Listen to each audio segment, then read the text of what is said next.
coming back from.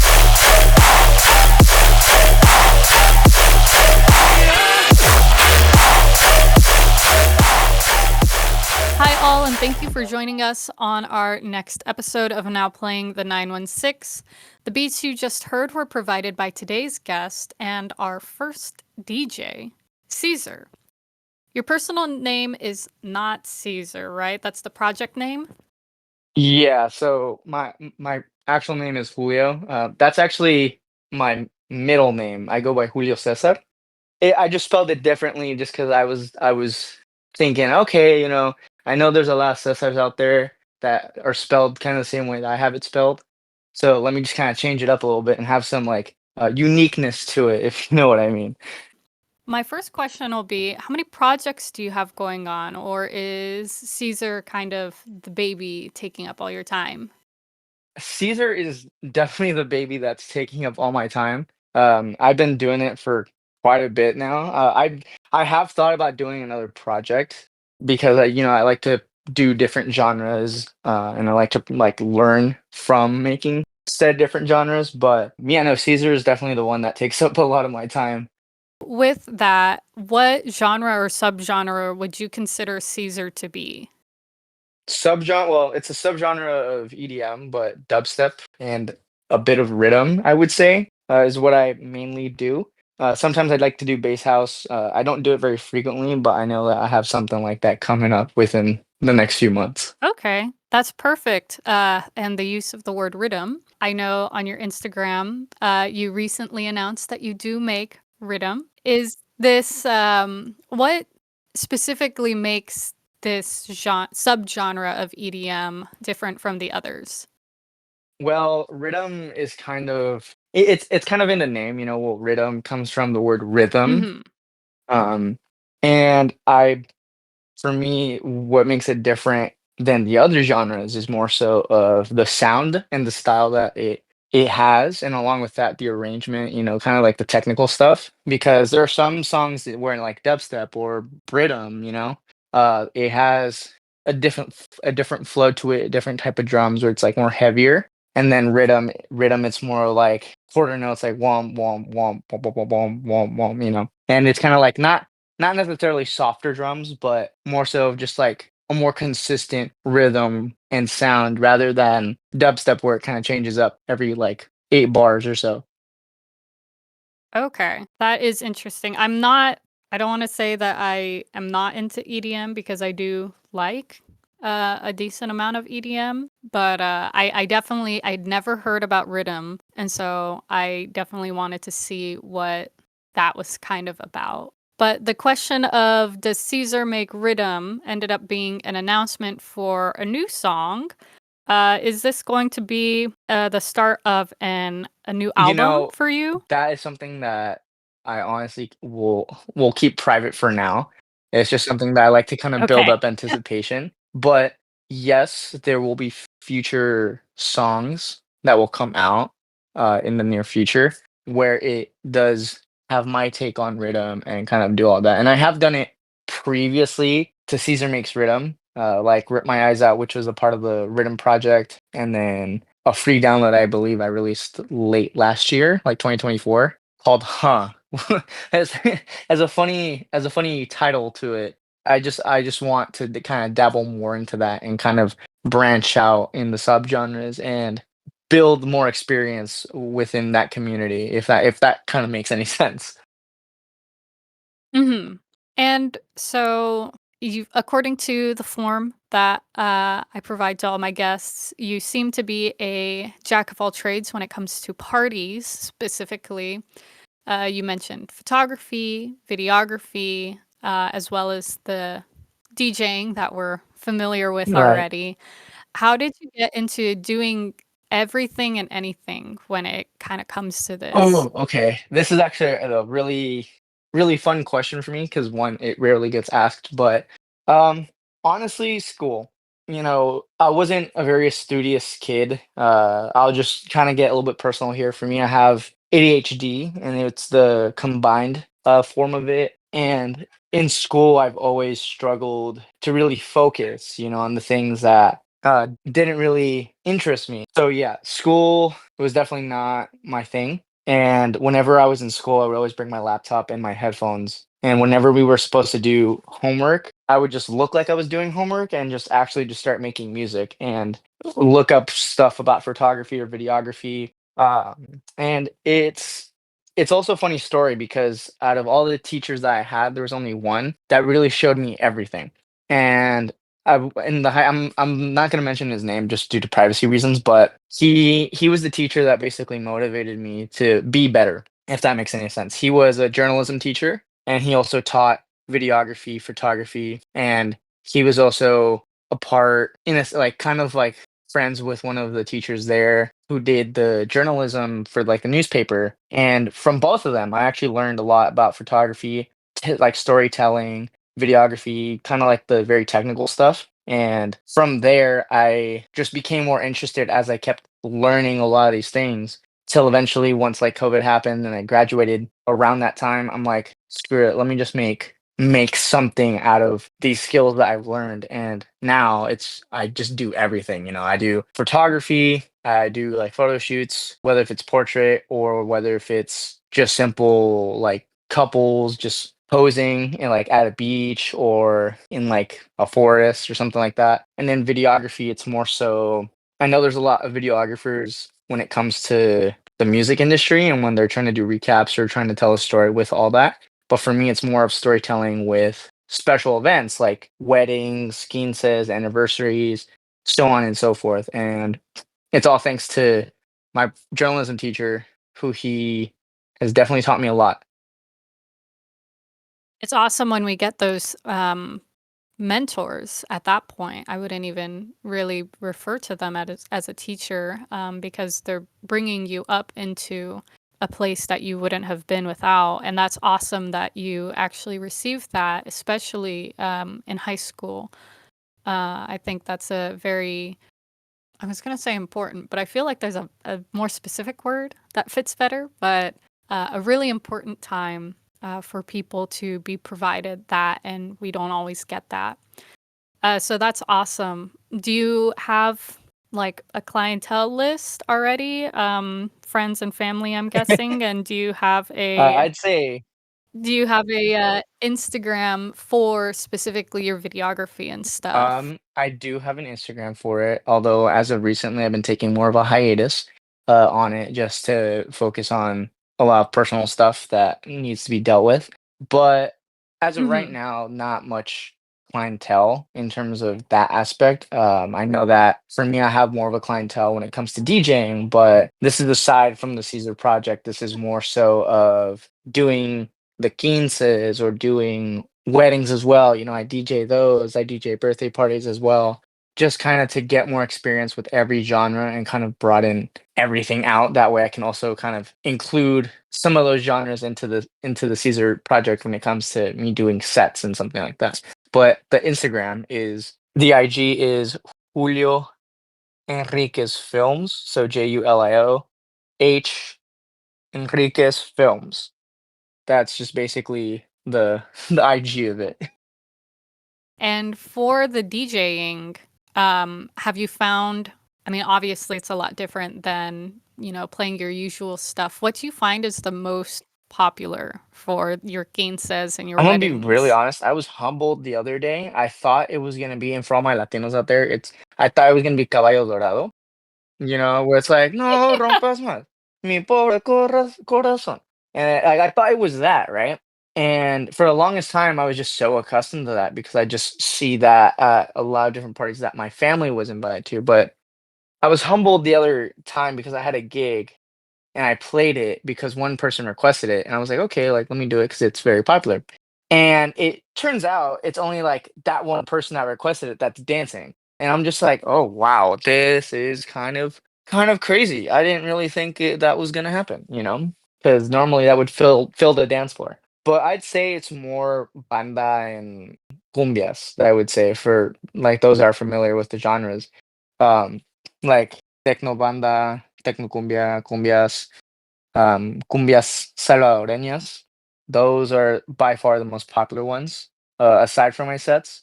And more recently, I've been trying to really incorporate both of those genres in there. It's still kind of work in progress. I'm trying to see how that's gonna work, but um, yeah, those by far are the most popular, so it seems, you know.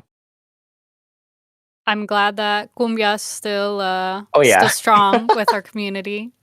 Um, I I actually, I don't know if it was you or if it was someone else. It was pretty early in the night, bringing about the sub-frequency showdown at Jets, which is where I remembered you from. But somebody had actually played, I believe it was La Chona. They did a remix of La Chona at some point during the night, and I was like, "Damn, that's crazy! I didn't expect this to be here, I bro." think I remember that now that I'm kind of thinking about it. I know I incorporated a song from Farruko, I think is his name. I remember I did that in one of my sets. I forget the name of the title of it, but it's a also very popular song that was remixed. And funny story too, I found that. Oh yeah, it's called Pepas by Farruko. Um, I Okay. like discovered it on SoundCloud because I was just kind of listening to music on my way to work, and all of a sudden I start hearing this song because I'm very familiar with it. It's like on the radio, the radio that I listen to like almost every 15 seconds, at least at the time, right? And I was like, what is this? You know, and then I'm like, okay, let it play out a little bit and see where it goes. And then I get to the build up and I'm like, oh, this is like dubstep. This is gonna be like hard. And then I listen to it and I'm like, that that right there has to go to my set like immediately. I have to incorporate that because I know people are gonna love it. People are gonna love it. You use that at the quinces and everything now? Not the dubstep one. I definitely do use the original one at the quinces and weddings though, for sure. So, speaking of the sub-frequency showdown at Jets, that you were at in the summer of last year, I believe, how do you find these types of events for those that are wanting to break out into the DJing scene? I'll be really honest. It's just kind of reaching out. You know, it's like, hey, you know, I'm looking for this, I'm looking for that. It's kind of talking to people that are around that industry, kind of networking, getting to know them, and really trying to as much as it may seem annoying and as much as like you may be timid about it, it's just more so like, hey, I just want to reach out, see if you guys had any like open decks or any competitions coming up kind of just get started and build momentum from there. I definitely reached out to one of my homies, Jaisto, and he's like, "Yeah, this was back in like 2022, I believe, July." And he was basically saying, "Hey, I'm going to be attending this open decks that's going to be in Livermore." And I'm like, "Oh, okay, cool. It's by unauthorized events." And when he had reached out to me saying like, "Oh, here's the event. Talk to them, see what's up."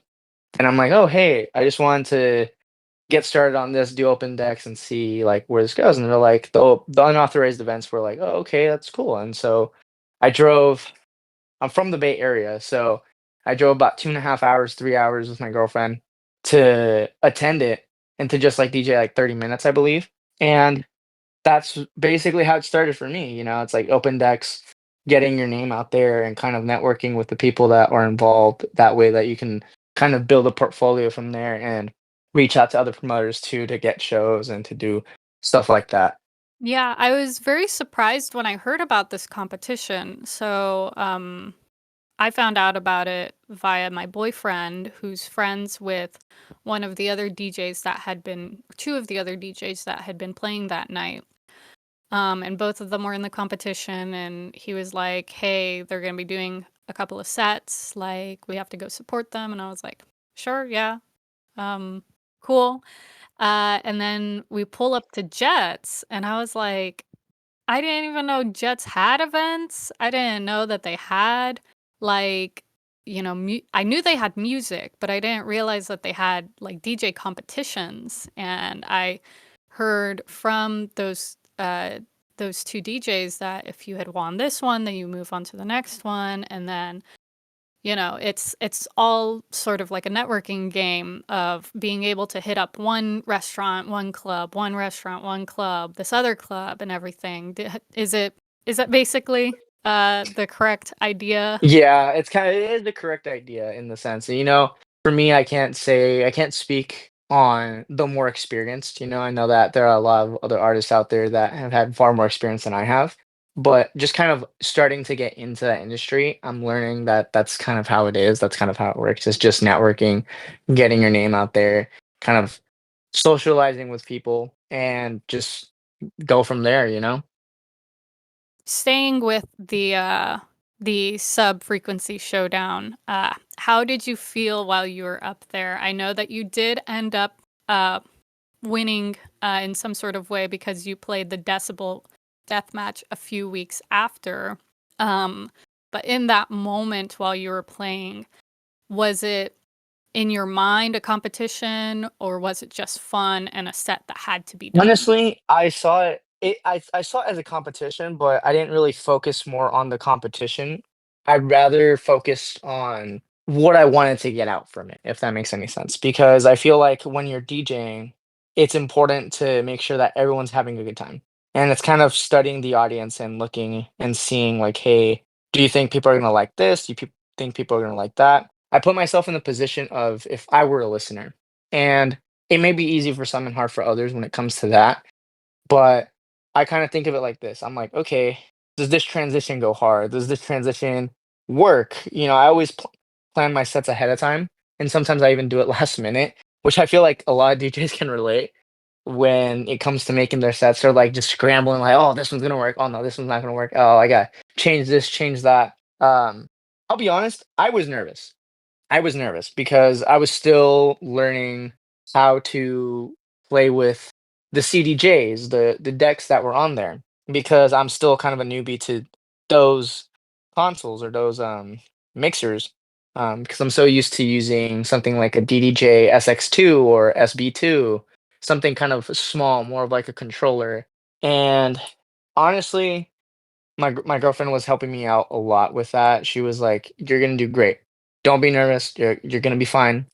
Like, let's just breathe. Let's just look at it this way. Look at it positively." And I'm like, "All right, cool." So I just like hyped myself up. I kind of concentrated, and I'm like, "All right, cool. Let's do it." I feel like I was more nervous at sub frequency than I was at Decibel Deathmatch.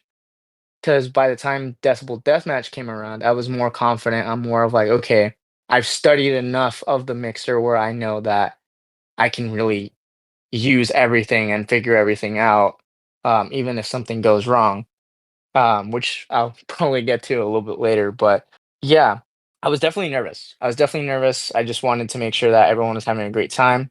And if everyone wasn't, I was going to get bummed out. But it's always a life lesson. It's always something to learn from and help you keep growing rather than something negative. And when you are up there and you are scanning the crowd and checking the engagement and everything, what is it that you do on your end if something is super hitting or if something is kind of flubbing a little bit more than you would like or be comfortable with? Well, since I prepare my sets beforehand, I don't necessarily have a backup like track in terms of something like that. However, the last event that I did, which was in the 6th of December, which I believe was at a lighthouse, I had stuff like on my backup, where if like something wasn't hitting, if something wasn't going, I'm just scanning my crowd, trying to see what they're bopping to, see what they're vibing to, see what the audience is like, and kind of get an understanding of it. That way, that something changes. And the way I handle that is more so of, okay, if something's not right, I gotta give myself the time to focus on changing the track or changing the next track and building some type of hype to then build my set along the way to keep that energy going. I'm not even sure if that's clear or not, but the gist of it is scan audience, something's not right, switch up the vibe a little bit based off what you see, and then go from there.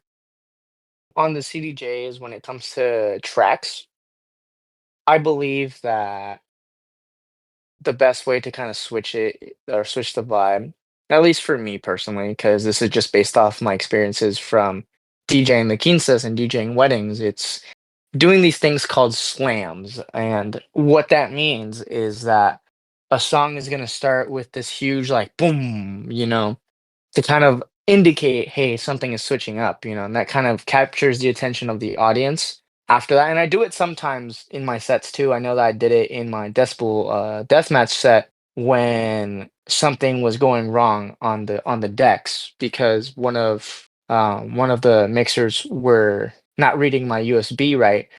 I had this song ready that was an edit of something where it had the titanium acapella above a song that I really liked, and it worked. It worked out perfectly because everyone kind of was like, "Okay, this is repeating for way too long. What's going on?" But once we handled the situation on the stage where the decks are not working perfectly, I'm like, "Okay, boom, this song's gonna switch. It slams, and then I'm gonna go from there." That's kind of how we handle it. I know that every DJ is different and every way they handle that stuff is there's a lot of diversity when it comes to that, but for me, it's more so like, okay, let me do a slam or something that kind of slows down the pace a little bit to then build it up again. Because then it gives me an opportunity to speak to the crowd and to be like, oh, like, hands up or something like that, something like kind of it seems cheesy, but it definitely does work, in most cases. But for me, that's kind of the way I would handle that. And speaking of handling things, how do you handle the balance of not only work and just general life, but also the DJing aspect? You are from the Bay, and so doing the previously mentioned two shows, those were both in SAC. So that's obviously, depending on where you're at, between 1.5 to 3 hours of travel. Is there a lot of that you're doing for Caesar?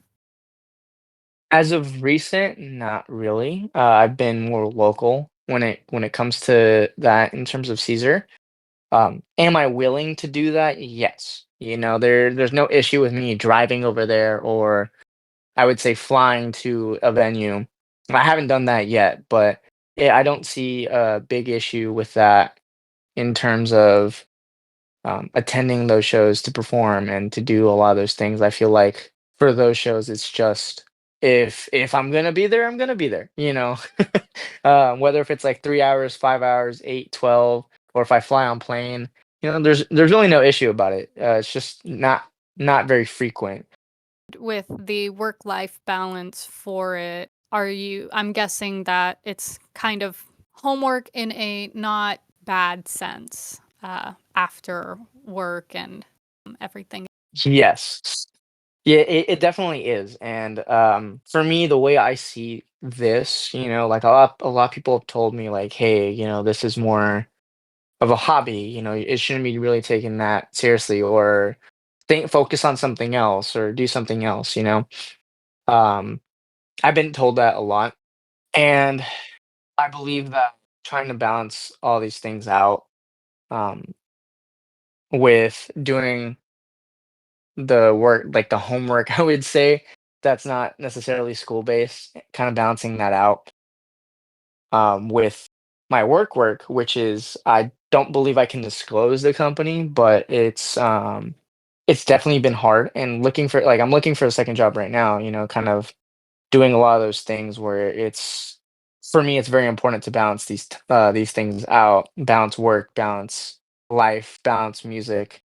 I can see why everyone tells me, okay, like focus on this or do this instead, do that instead. But for me, it's more of like, hey, I want to commit to the things I want to do and the things I want to accomplish. Therefore, that I can succeed, and have fun doing it in the process. Because as cliche or cheesy as it sounds, it's not about the destination, more so about the journey, if that makes sense. You mentioned that the getting the comment of working on something else.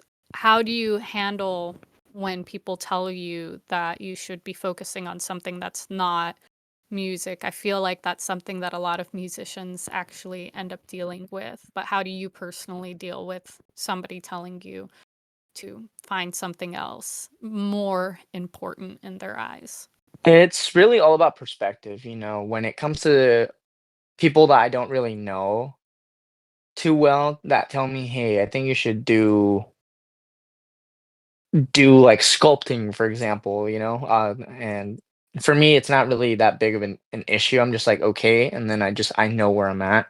But when it comes to people that are very close to my life, I kind of take it a little bit more personally because I get it where they're coming from. I can see where they're coming from, and I can look at their side of it and be like, okay, let me assess the situation.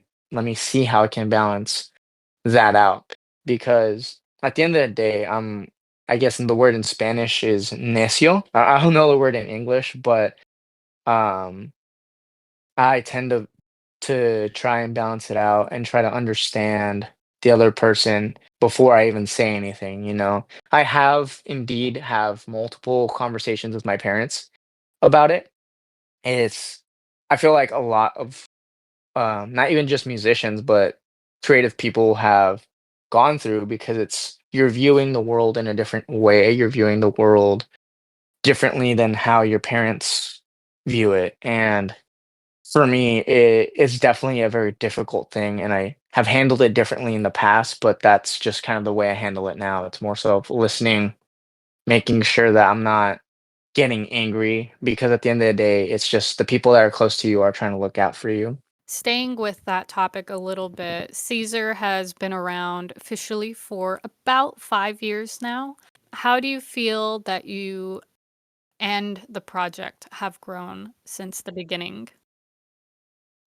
Um, ooh, that's a really good one as well. I feel like how the project has grown in terms of the sound, it's definitely changed a lot. You know, I feel like in my earlier projects, there's a lot of inconsistencies when it comes to the production because there's different sounds that I'm making like every single day. There wasn't anything very signature to the name Caesar, at least at that time.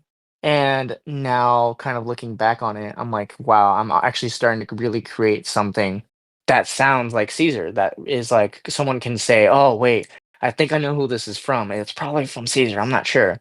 And in terms of kind of performances and all these other things, I think it's changed very, not drastically, I'd say, but it's definitely evolved into something that I want it to be at when I first started the project, and now it's like, okay, I see where I'm at, and now I actually wanna grow from where I'm at into something bigger. Because 'Cause I'm very ambitious and I like to see it that way, and so I just see the project growing exponentially, and that's kind of how it's been since the project has started. Do you have any specific plans that you would be able to share with us for the next year or two? You know, at this very moment, not at this time. I do wanna say, you know, something that I think a lot of DJs will probably have said, in their lifetime. It's more so of me wanting to perform at these big festivals, you know, like Wastelands or EDC. For those who are very familiar with it, that's definitely a goal of mine. But in terms of something that's probably happening within this year or next year, you know, it's still something I'm just gonna have to hold on to for a little bit. Do you feel like the speed in the DJ world is a little different than the speed in the regular music industry, like with pop and rock and hip hop? I mean, the way that I see it, it's more or less the same, just because everything's evolving. Yes, it's definitely evolving at its own pace. You know, when it comes to pop or hip hop, the sound is definitely changed since I was a kid. And even as a kid, I honestly refused to listen to hip hop because I was like, oh no, like it's hip hop bad. I don't want that. But now as I have grown, I'm like, hip hop beats good. Ooh, I like that. You know, it's like I look at it more in a music aspect. I'm like, okay, this sounds good. This is something I can probably like reference on a future track that I can probably do.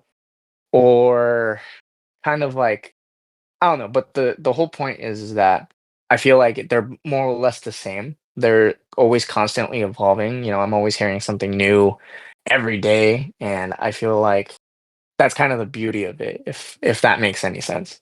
When it comes to your personal DJ sets rather than the quinces and wedding ones, what do you find kind of gets the crowd jumping a bit more when it comes to either the subgenres you play or any specific songs that you play? It'll definitely vary between crowd to crowd, but since I've only ever been in the Bay Area, um, from what I've noticed, it's definitely a lot of like heavy bass type songs, something that will probably catch them off guard sometimes too.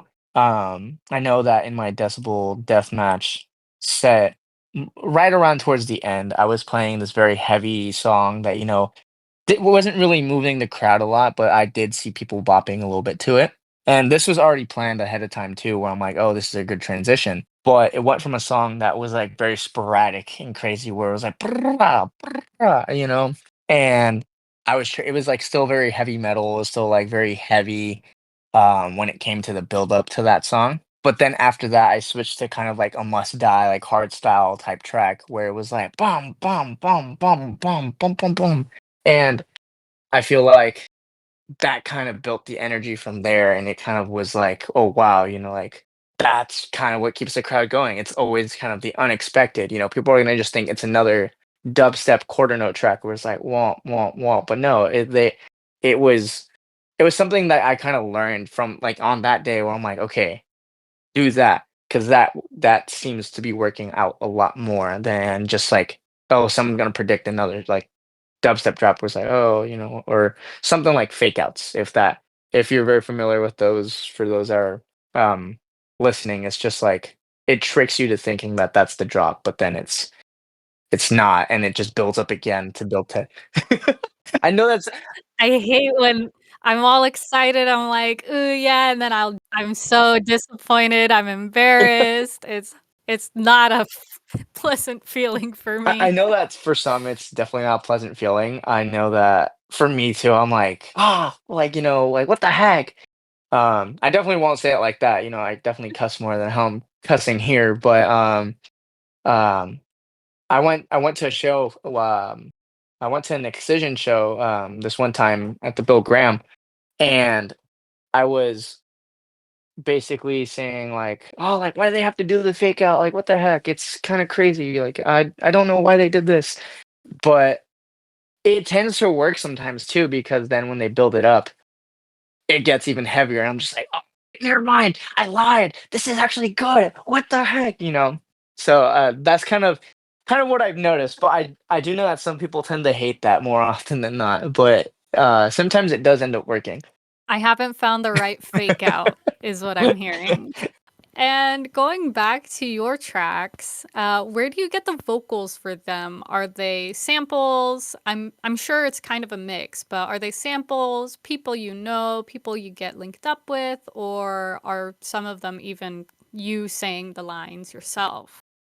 I know that I have a track somewhere, somewhere in my archives where I did the vocals because for the longest time, I didn't really know how to sample. And there were certain things that I got from Splice, if anyone's familiar with it, or I got off of there was this free royalty free sound website where I could get vocals from there that I would get the samples from. But over time I learned about sampling, I learned about kind of the rule of that and how that works, and I've referenced Company, Tracy, and a lot of these other artists too that use hip hop vocals to as pre-drops, um, to kind of incorporate that into into my tracks, which I believe in the EP that I recently released, in September, I did follow that rule more often than not, just kind of looking back on those artists that I reference, and I'm kinda like, "Ah, that's how it works." But songs like "Time to." Sorry, did I miss what this rule is? I guess the rule is more so like copyright, that's the kind of the thing that I really worry about because I don't wanna get copyrighted, it depends on the sample that you use and how you use it, because if let's say you're using a R&B song as a vocal to kind of, add melody to that song, and it's basically the main premise of it, then yes, that would be something where it's kind of like, okay. that's very concerning. But if it's something as small as like a pre-drop and it's not the main focus of a track, then it's like perfectly fine, you know? So, do you happen to know which one it was that you used for yourself? For Caesar Makes Riddim, was that I was just imagining you, the little idea that I have of what you look like, being this tiny person saying, "I make riddim." Yeah.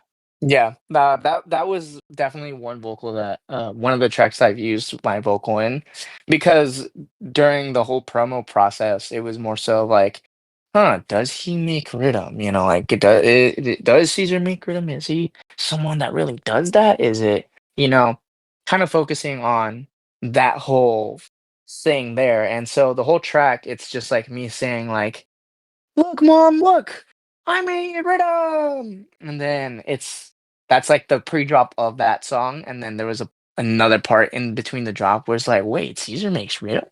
You know, just kind of like saying like, "Oh, like for the people that didn't know, oh yeah, Caesar does make rhythm." You know, oh, that's kind of cool. Like, I don't know, I just found it as something kind of funny um, that I did, and I was just having fun. And funny enough, I recorded that on my iPhone one day, and then I just came back to it, and I'm like, I'm gonna use that. I don't think I've ever really done this publicly. I don't think I've ever used my voice publicly, but you know, I'm gonna see how that works out. And with Caesar Makes Rhythm, that was definitely the first or probably the first one that I've released with my voice in it. I don't know if I've done it with previous ones, but for sure for Caesar Makes Rhythm.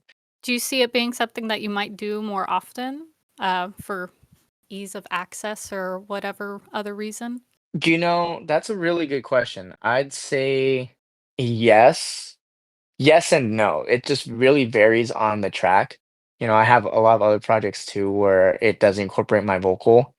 I won't spoil too much details as you'll probably have to figure it out for those that are listening later on because um, I'm shy. When it comes to my voice, it doesn't seem like I'm shy because I'm a very talkative person. I'm a very outgoing person for those that know me on a like very deep level.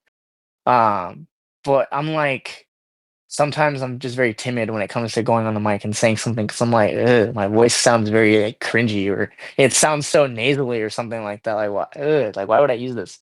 And then I would just take like 15, 20 takes and I'd still be like, I'm still not okay with it. Let me just use a different sample.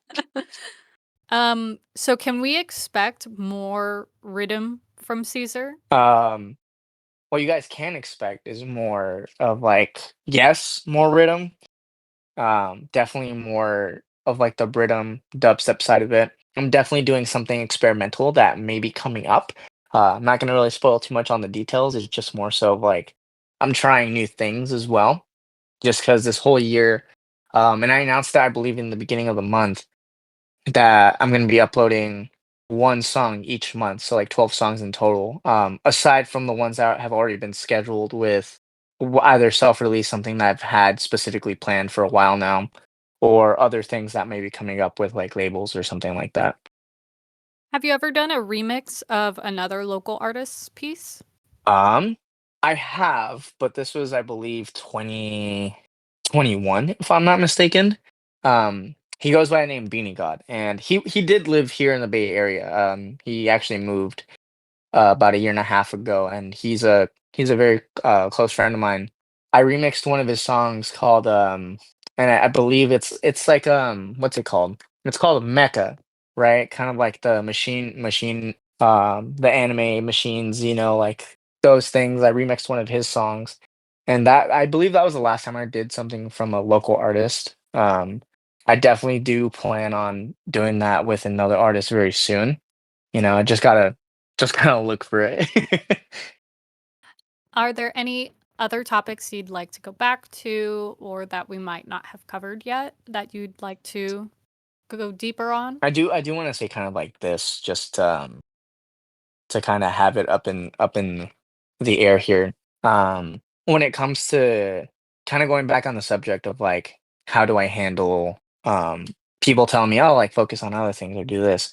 It's definitely gonna be challenging, you know, I feel like it does take a toll on you when it comes to the mental health aspect of it. You know, some may be a little bit more mentally stronger than others. For me, it's I see it as more of like something that I can learn and grow from because I've definitely taken a heavy toll from a lot of those things in the past. And now, if I like, for example, receive hate comments or something like that, where someone's like, "Oh, your song sucks," or "This is that," I tend to be like, "Okay, thank you." You know, like I tend to just say, "Okay, thank you," and move on because I've learned from my past a lot of those things where it's like, it hurt me back then. I learned how to handle it. I learned how to understand where it's coming from, why it's coming from, and if I don't, I shouldn't necessarily stick with it a lot, you know, because a lot of us creatives are gonna experience a lot of that, you know, especially with the people that are close to us because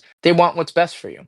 And you know, sometimes we might not agree, but at the end of the day, they're the people that are very close to us and very dear to us, and it's definitely gonna be a challenge, you know. But just really stick with it, really push, really be ambitious, you know, be hungry. And I'm gonna sound like I'm like a whole alpha male. The things that we see on our feed like almost every day, whether if it's TikTok, Instagram, or so on, you know, but be hungry for it. I feel like if you stick with it long enough as a hobby that you're gonna start learning more and more things to the point where it becomes a career, you know?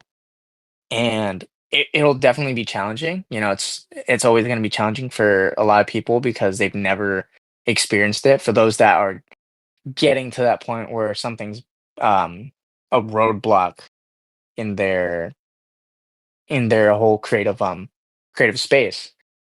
And yeah, just be like how I said earlier, just be necio. Be if I'm trying to if this is the right word, be stubborn when it comes to being creative, you know. Do accept feedback. That's the one thing I think I've learned too. It's like back then I was like, "Oh, but this, oh, but that." No, it's just like just listen, see if it works out, and if it doesn't, then keep moving forward, you know. Just that way that you're open to the advice that you receive because without being open to the advice that you receive, I feel like that's definitely another roadblock that can be caused in um, the career aspect of a creative. So I did look it up. I have had this word used against me once, the necio. Uh-huh. um, so apparently it is Costa Rican and Mexican specific Oh, for stubborn really? person. Okay. Because when you said it the first time, I was like, I know that I've heard this word before, but I haven't been told exactly what it means either. So I just looked it up, and um, in regular Spanish, it's stupid, it's foolish, it's lacking common sense. And then in specifically Costa Rica and Mexico, it is stubborn person. Yeah, I come from Mexican and Salvadorian heritage. Viva los mexicanos y salvadoreños, yeah. But yeah, my mom said that because it's like, or my dad has said that because they're like, eres necio. I'm like, I don't know what that means, but I feel what that means, you know. And I guess me trying to kind of think about it right now is just kind of like I think it's stubborn. I'm not sure, you know. I just wanted to get it out there in case somebody is not Mexican or Costa Rican. I didn't want it to be like, be an idiot, be unwilling to, you know? No, yeah. No, I'm not trying to say be that, you know, just be free, be Mhm. you, and be creative. You know, don't let anyone tell you, hey, stop, and I'd just be like, oh, okay, like cool, you know, just keep moving forward. Don't be. I'm sorry for those that probably have misinterpreted throughout the whole podcast. I'm sorry. Oh my god. I'm glad that I looked it up before the podcast ended. Um, but yeah, I think that your advice is pretty spot on for generally anything. Not even just music, not even just other art forms, but in general, uh, having a bit of stubbornness to get through those first few roadblocks is definitely a good thing. Yeah, for sure. That's the only way is up, honestly, the only way is up. That's the way I look at it. Do you have any advice for any other people that might want to be entering the DJing scene? Yes, I'd say if if you're starting out at a young age, take advantage of the time that you have. You know, I feel like for me, I took that for granted because when yes, in high school, you know, I had produced, I had done all those things, you know, but I never really honed in on DJing. You know, I started DJing like 2 years before I started producing. But to really further my knowledge and further my skill on that, I didn't really do much because I only stuck with, like how I mentioned, a controller because I've only been accustomed to that for so long that I wasn't really used to working with a individual CDJ and mixer and having to plug in a USB or two USBs into a mixer into those CDJs and not use a computer, you know. So I'd say take it if you're young and if you have that time, definitely take advantage of it.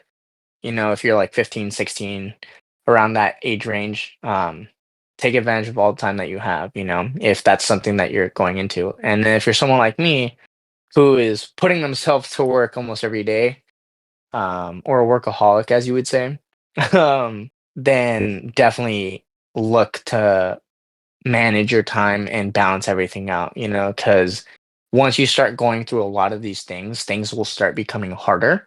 Because I know that a lot of kids are probably in college still, or that some are um, working jobs right now and they didn't choose to go to school, which is perfectly fine.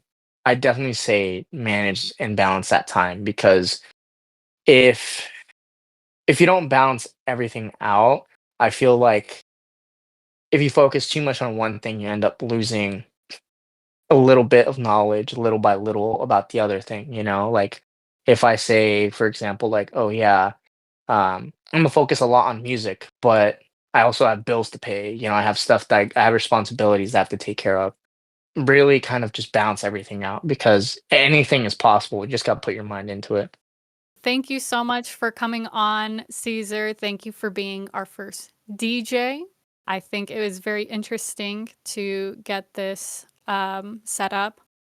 And thank you, audience, for tuning in. If you or a band you know would like to be hosted with us, do not hesitate to shoot us a DM at nowplaying_the916 on Instagram or at nowplayingthe916@gmail.com. Any genre is invited, and all you have to do is play, have played, or plan to play the 916. Thank you, and until next time.